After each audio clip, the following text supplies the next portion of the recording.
хонандагони синфи 11 мактаби таҳсилоти миёнаи умумии рақами 29 ноҳияи Бобоҷон Ғафуров оғози соли хонишро дар тарабхона ҷашн гирифтанд.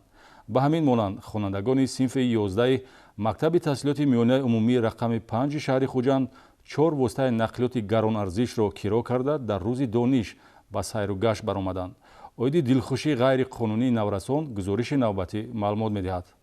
бо гирифтани ахбороти оперативӣ ба кормандони хадамоти огоҳонии пешгирии ҳуқуқ вайронкунӣ байни ноболиғон ва ҷавонони раёсати вазорати корҳои дохилӣ дар вилояти Суғд муяссар гардид, ки рӯзи дониш ду ҳолати каҷрафтории хонандагони мактабро ошкор намоянд.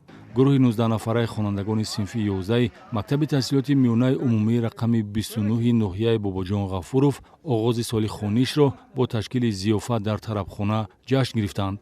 макони ҷамъшавии зиёфати дастаҷамона тарабхонаи дидори ноҳия воқеъ дар шоҳрои Хуҷанд Ғафуров интихоб шудааст.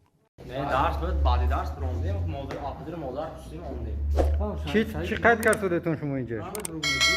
наврасон бо маслиҳати пешакӣ ба чунин дилхушӣ бемаврид иқдом карданд, ки рафторашон хилофи қонунҳои амалкунанда буда, асос барои бо моддаи 90 кодекси ҳуқуқвайронкунии маъмурӣ тартиб додани парвандаи ҳуқуқвайронкунии маъмурӣ нисбати волидайни онҳо гашт. ба ҳамин монанд 10 нафар хонандагони синфи 11 мактаби таҳсилоти миёнаи умумии рақами 5 шаҳри Хуҷанд 4 воситаи нақлиёти гаронарзишро аз ширкати хусусӣ бо пардохти 1500 сомонӣ киро карда дар рӯзи дониш ба сайру гашт баромаданд. онҳо ҳар кадоме 170 сомонӣ дар хазинаи хароҷоти чорабинии маслиҳатшуда саҳм гузоштааст. чун манбаи даромад ва хароҷоти фарзандон аз ҳисоби волидон аст, мақомоти милитсия талаб ва хоҳиш менамояд, ки волидайн дар тарбияи фарзандон ба хатогӣ роҳ надиҳанд ва назоратро пурзур созанд.